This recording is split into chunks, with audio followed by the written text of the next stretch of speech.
Small pox या चेचक, cholera, plague, ऐसे सब महामारियों की कहानियां, विनाश की कहानियां जो है हम पीढ़ियों से सुनते आए हैं। हो सकता है कि आने वाली नस्लों को हम कोविड पैंडेमिक के बारे में ऐसे ही बताएं। इस पैंडेमिक के दौरान सीटी स्कैन और एक्सरे बहुत ही एक मशहूर डायग्नोस्टिक टूल हो गया था। बहुत सारे मरीजों ने 2021 में, जब सेकेंड वेव ऑफ पैंडेमिक था, उनको सर्दी खांसी बुखार होता था और वो अपना एक्सरे या सीटी स्कैन कोविड के डायग्नोसिस और ग्रेडिंग के लिए करवाते थे। फिर कुछ दिन बाद उनको पता चलता था कि उनका प्रेगनेंसी टेस्ट पॉजिटिव है और फिर वो अपने पास आके पूछते थे कि अब हम क्या करें, क्योंकि हमें रेडिएशन एक्सपोजर हो गया है कि हम बच्चा रख सकते हैं कि नहीं।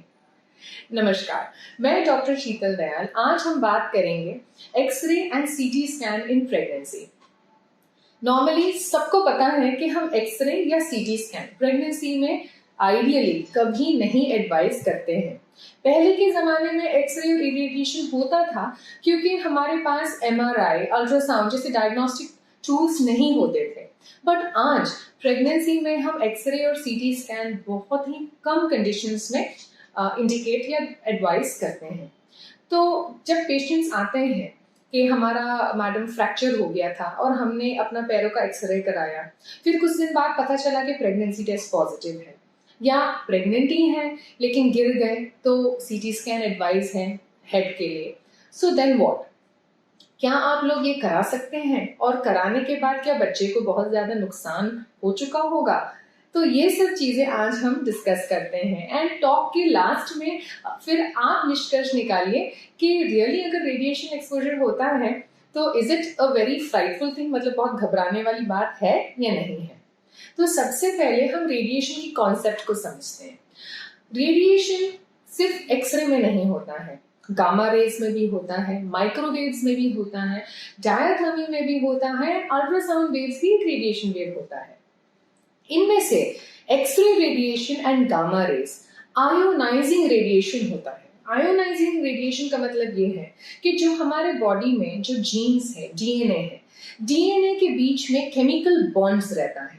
ये आयोनाइजिंग रेडिएशन ये केमिकल बॉन्ड्स को तोड़ सकते हैं। So this is very injurious to the tissue. तो अगर ये बॉन्ड्स टूट जाते हैं तो ऑब्वियसली एक परमानेंट डैमेज वो सेल में हो जाता है। So that is why X-ray radiation and gamma rays is very very dangerous. अब अगर बच्चा पेट में पल रहा है और उसको अगर ये रेडिएशन एक्सपोजर होता है तो स्वाभाविक चीज है सोचने वाली कि yes there might be some form of damage। अब ये जो डैमेज है ये सबके लिए क्या इक्वल होता है? क्या इसमें कोई डोजेज लेवल होता है? एंड हमने ये सब स्टडी कैसे किया? मतलब क्या हमने गर्भवती महिलाओं को रेडिएशन एक्सपोजर कराया और उसके बाद क्या हमने देखा कि इसके क्या प्रभाव होते हैं? बिल्कुल नहीं। ये सारे जो प्रभाव जो हम आज बात कर रहे हैं ये तब स्टडी किया गया था जब सेकेंड वर्ल्ड वॉर में जापान में हिरोशिमा और नागासाकी में एटॉमिक बॉम्ब गिराया गया। ये एटॉमिक बॉम्ब ने आयोनाइजिंग रेडिएशन बहुत ही ज्यादा मात्रा में वहां पे रिलीज हुआ। एंड जब वो वहां पे रिलीज हुआ, किस प्रकार के डेथ हुए और जिन लोगों ने ये एंटायर कैटास्ट्रॉफी को सर्वाइव किया, उनके पीढ़ियों में क्या क्या अंतर हुआ, क्या बदलाव आए, कितने म्यूटेशंस हुआ, कैंसर हुआ, इन सब की स्टडी हुई है। उस स्टडी के दौरान तब हमें ये चीज समझ में आया कि ये आयोनाइजिंग रेडिएशन हमारे जेनेटिक के जीन्स के डीएनए को कैसे ऑल्टर करता है और कैसे ये जो आने वाला जो पीढ़ी रहता है उसमें भी कैसे ये जेनेटिकली हम पास ऑन करते हैं। So basically we really do not know at this point of time कि अगर हम कंटिन्यूसली आप लोगों को एक्सरे या सीटी स्कैन के लिए एक्सपोज करते हैं तो क्या प्रभाव पड़ता है।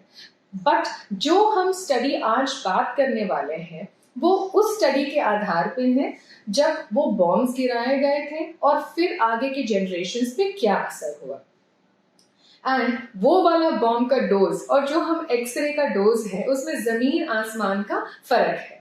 तो इसीलिए आप ये नहीं सोचे कि अगर आपने एक्सरे एक करा लिया तो इसमें बहुत ज्यादा बेबी पे प्रभाव पड़ेगा। So let us see what are the main effects of radiation on a foetus, मतलब बेबी पे क्या असर हो सकता है। अगर बच्चे को एक्सरे इरेडिएशन होता है तो बच्चे के सेल्स में सेल डेथ हो सकता है, म्यूटेशंस हो सकता है, आगे जाके कैंसर हो सकता है, डेवलपमेंटल डिफेक्ट्स हो सकता है, जो मेंटल डिफेक्ट्स हो सकता है, फिजिकल डिफेक्ट्स भी हो सकता है।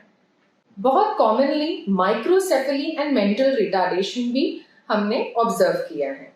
अब ये जो सारे हैं, ये जो एनिमल स्टडीज में किया गया है, प्रभाव ज्यादा प्री इम्प्लांटेशन स्टेज में देखा गया है, ऑर्गेनोजेनेसिस वाला स्टेज में देखा गया है एंड फीटल पीरियड में देखा गया है। अगर आप हमसे पूछेंगे कि मिनिमम डोज क्या होता है जिसमें अगर रेडिएशन एक्सपोजर होता है और बेबी को कुछ भी प्रभाव या इफेक्ट होने के चांसेस बहुत कम है, दैट इज 5 रैट्स।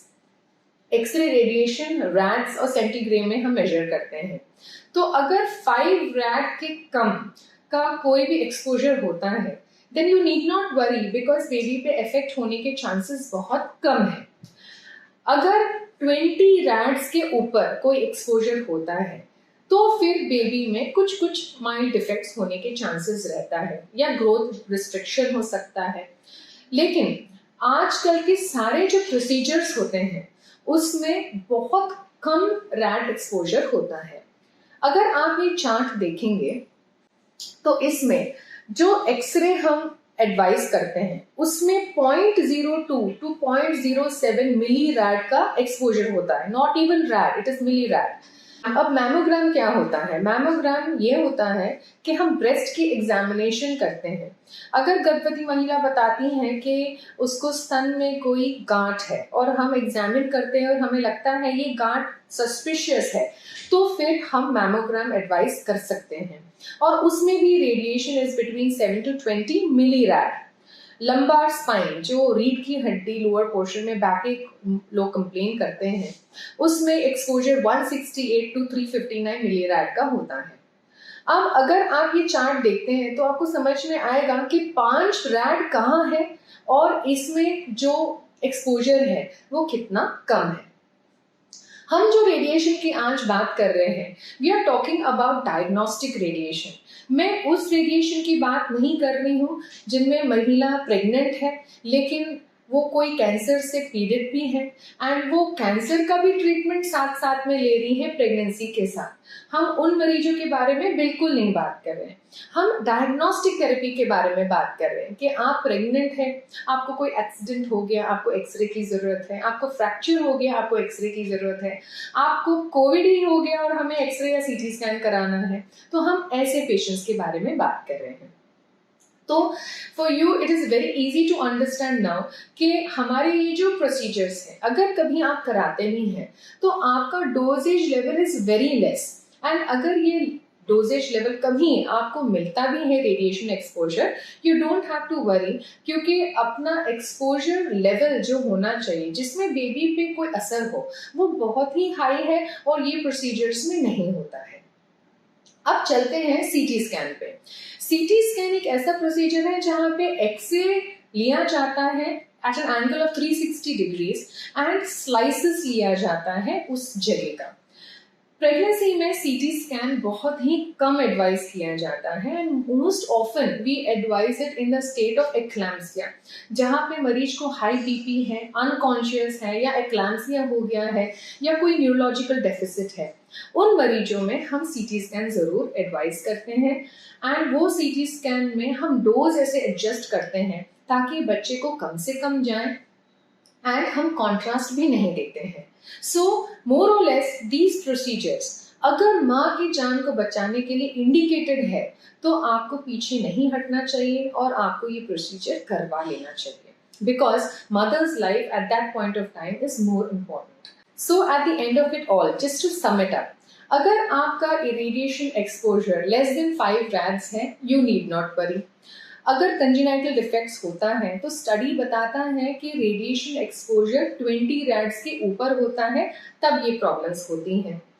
8 से 15 हफ्ते के बीच, मतलब आपका प्रेगनेंसी जब 2 मंथ्स से 4.5 मंथ्स के बीच का जो रहता है, वो पीरियड में डेफिनेटली आपको रेडिएशन से दूर रहना है। Try to avoid radiation in this time because इस समय पे ही ऑर्गेनोजेनेसिस होता है। अगर आप कोई अस्पताल जाते हैं, हमेशा आप ये चीज़ देखेंगे कि लिखा हुआ रहता है बाहर कि अगर आप प्रेग्नेंट हैं तो अंदर नहीं आना है या प्रवेश मना है। वो इसीलिए होता है क्योंकि वो वाली जगह रेडिएशन वाला जगह रहता है जहाँ पे एक्सरे या सीटी स्कैन होता है।